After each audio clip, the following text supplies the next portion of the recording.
everybody, and welcome to another Top 5 board gaming video. Today's video is all about my arch nemesis, dice. Before I really get started though, I would like to invite you, if you haven't done so already, to take a look at my Facebook, Twitter, and Instagram pages, as well as my Patreon.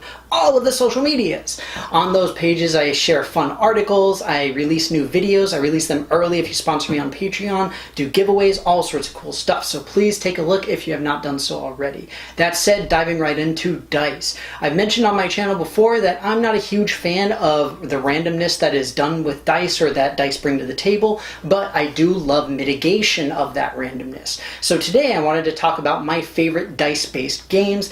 Now, whether that means you're rolling dice to figure out what you're going to do, how you're going to do it, etc., or even using dice to track what it is that you're capable of doing, it's all going to be here. So I'm really excited to get into it, but as always, I would love to hear what you guys have to say. What are your favorite dice-based games? Please put them in the comments below. That said, we're going to get started with my number 5. At number 5, I've got Roll for the Galaxy. This may be a bit of a surprise because I honestly didn't like it at first. However, as I've played it more and more, I've started to like it a lot more. I love the mitigation ability where you're able to essentially change the roll of the die in order to suit your needs. You do have to exchange some stuff for it, and plus you can activate a phase simply by using one of a different type. All sorts of different things like that. So it does a good job of using the dice rolling mechanism in addition to having different dice that are capable of doing different things. So all in all, Roll for the Galaxy, my number 5. At number 4, I've got a new game that I had the privilege of playing, Too Many Bones. In Too Many Bones, you have a ridiculous number of dice, and the idea is that you use dice to essentially track your skill levels for different abilities. It's an RPG, and you essentially change the faces of the dice to indicate what level you're at. You also roll dice to see how you do in combat and all sorts of stuff like this. So it's really kind of reminiscent of D&D and Pathfinder and things like that for me. You guys know I do love those, and in that way, that's sort of more of what the game reminded me of, as opposed to a board game with dice. It reminded me more of an RPG that had some additional stuff to it, that had some additional components. So I really had a blast with it, not to mention the fact that having all the individual abilities with their own singular dice was really, really cool. I really enjoyed it. Too Many Bones, my number 4. At number 3, I've got Bang the Dice Game, which is an iteration of the original Bang, which I believe was card-based if I'm not mistaken.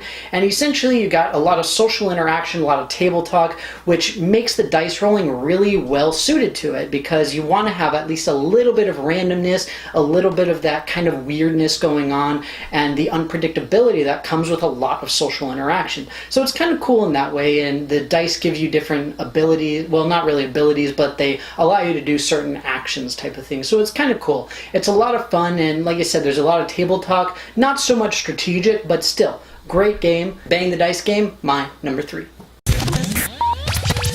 At number 2, I've got King of Tokyo, one of my favorite press your luck / dice based games.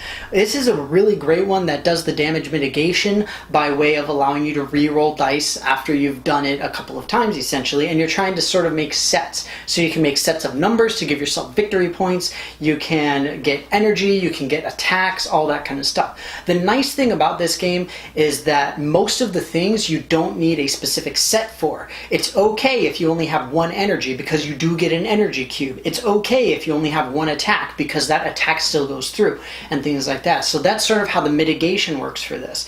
And the reason it's so high on my list is just because I love the game so much. It's quick, it's simple, it's fun, it's easy to play, and it does a great job of mitigating some of the damage that can potentially be done by random dice rolling.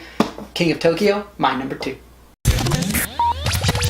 At number 1, I've got Kingsburg. This is a game where your dice are essentially acting as your workers. You roll 3 of them, and then you see what they add up to. Whoever has the highest goes last, lowest goes first, and you're essentially mixing and matching your dice in order to influence certain people on the in the king's court type of thing. And the way that the mitigation works is exactly with that. If you roll a 1, you can go to the jester. If you roll a 2, then there's, I think, the lumberjack or something like that. But there is a number all the way up to 18. essentially. So no matter what you roll, you're always going to be able to get something, and it's always going to, or pretty much always going to be something that you will need in order to build up your buildings and do what you need to do. So that's why I love the mitigation for this. In addition, I also love the sort of little catch-up mechanic, I guess you could call it, where one person gets an extra die. You can also get a special token that allows you to place where somebody else already is. Some other stuff like that. It's really, really well balanced. I love the mitigation. I love the strategy behind it. That's why it's number one. Not to mention, including To Forge Your Realm, one of the best expansions I have ever played. Overall, Kingsburg, my number one dice game.